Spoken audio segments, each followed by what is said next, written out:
Hello guys, कैसे हो आप सब लोग। अगर आपको हाउस ऑफ ड्रैगन सीरीज का पहला एपिसोड पसंद आया था तो ये एपिसोड आपको और ज़्यादा अच्छा लगेगा, क्योंकि अब धीरे धीरे कहानी इंटरेस्टिंग होती जाएगी। अब हम धीरे धीरे बैटल्स और वॉर्स की तरफ बढ़ेंगे।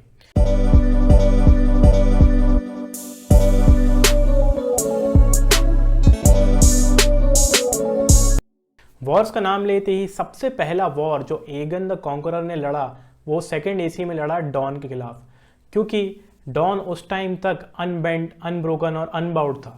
इस बार विस्नया अपने वादे के मुताबिक अपने साथ एगन की पूरी आर्मी लेकर डॉन पहुंची। लेकिन जब एगन की आर्मी धीरे धीरे डॉन पहुंच रही थी तो उनने देखा कि डॉन्स के जो बैनरमैन थे उनके किले खाली थे, और उन किलों के अंदर ना तो कोई इंसान था, ना कुछ खाने का सामान, ना कुछ पीने की व्यवस्था। और यही नहीं, डॉन लोगों ने वहाँ के जो पॉन्ड्स होते थे उन्हें भी पॉइजन कर दिया था।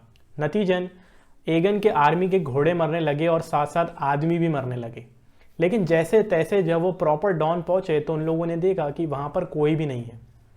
एगन की आर्मी को लगा कि हो सकता है कि ये लोग डर के मारे भाग गए, और ऐसे में उन लोगों ने डॉन पे कब्जा कर लिया और विस्नया ने फिर जॉन रॉसबी को डॉन का वार्डन बना दिया। और जब एगन की आर्मी वहाँ से लौटी तो डॉर्निशमैन, जो कि वहीं के आसपास के हिल्स में छुप के बैठे थे, वो वापस आ गए और उन लोगों ने वापस अपना किला ले लिया, और उन लोगों ने जॉन रॉसबी को भी एग्जीक्यूट कर दिया। और यही सिलसिला कई सालों तक चलता रहा। जब जब एगन अपनी आर्मी को लेकर डॉन पहुंचता तो डॉर्निश लोग पहाड़ों में छुप जाते, और जब एगन जाता तो वो लोग वापस आ जाते। यही चूहा बिल्ली का खेल काफ़ी टाइम तक चला। फिर एक बार रेहानिस जब अपने ड्रैगन मैरेक्सिस पे सवार होकर डॉन पर हमला कर रही थी, वहाँ पर जो डॉनिश आर्मी थी उन लोगों ने रिटेलिएट करा। उन्होंने ड्रैगन के अकॉर्डिंगली एक बहुत बड़ा सा स्पेयर बनाया था, और उन लोगों ने वो स्पेयर को किले की दीवार पर से शूट करा, और वो सीधा जाके मैरेक्सिस की आंख में लगा। मैरेक्सिस ज़मीन पे आके क्रैश हो गया, और वो ज़मीन पे क्रैश होते साथ ही उसके साथ रेहानिस भी मर गई और मैरेक्सिस भी मर गया। रेहानिस की मौत के बारे में सुन के एगन को बहुत ज़्यादा दुख हुआ था और वो बहुत ज़्यादा गुस्सा भी हुआ था। लेकिन वो क्या कर सकता था, जब जब वो वहाँ पर पहुँचते तो वो लोग वहाँ से गायब हो जाते।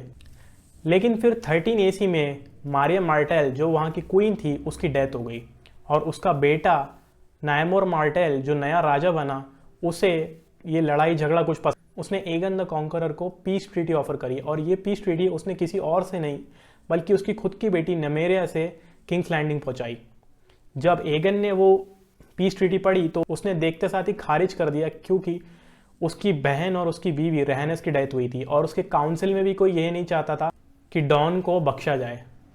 लेकिन फिर नमेरियन मार्टेल ने ये बोला कि मेरे फादर ने ये बोला था कि इन केस अगर आप ये पहली वाली पीस ट्रीटी डिस्कार्ड करते हो, दूसरा लेटर दूँ। और जब एगन वो दूसरा लेटर पढ़ता है तो वो तुरंत नमेरिया मार्टेल और मार्टेल किंगडम की सारी शर्तों को मान लेता है। वो लेटर में क्या लिखा था ये चीज़ आज तक किसी को नहीं पता है, क्योंकि एगन ने वो लेटर पढ़ते साथ ही उसे जला दिया था। और इसी तरह डॉन किंगडम भी आखिर किंग्स लैंडिंग के पास आ गया। वहीं किंग्स लैंडिंग में एगन का परिवार अब धीरे धीरे बढ़ रहा था। एगन को रेहानिस टारगेरियन से 7 एसी में एक बेटा हुआ, जिसका नाम उसने एनिस टारगेरियन रखा।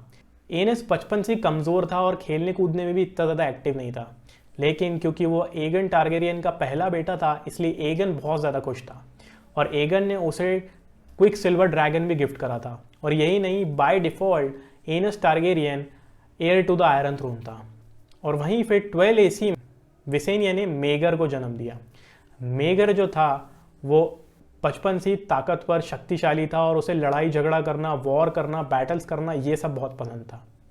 क्योंकि मेगर भी ड्रैगन ब्लड था तो ऐसे में एगन टारगेरियन ने उसे लॉर्ड ऑफ ड्रैगन स्टोन बनाने का वादा करा। फिर समय और आगे बढ़ा और ये बच्चे अब और बड़े हो गए और उनकी शादी की उम्र आ गई।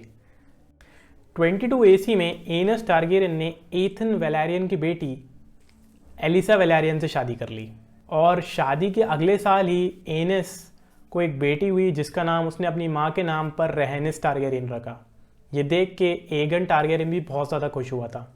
वहीं मेगर ने 13 साल की उम्र में 22 साल की सेरिस हाईटावर से शादी करी, लेकिन उसे एक भी बच्चा नहीं हुआ। और वहीं एनस को काफ़ी सारे बच्चे हुए, जैसे कि एगन 29 एसी में, विसेरिस 34 एसी में, जहारिस 36 एसी में, और एलिसन 39 एसी में।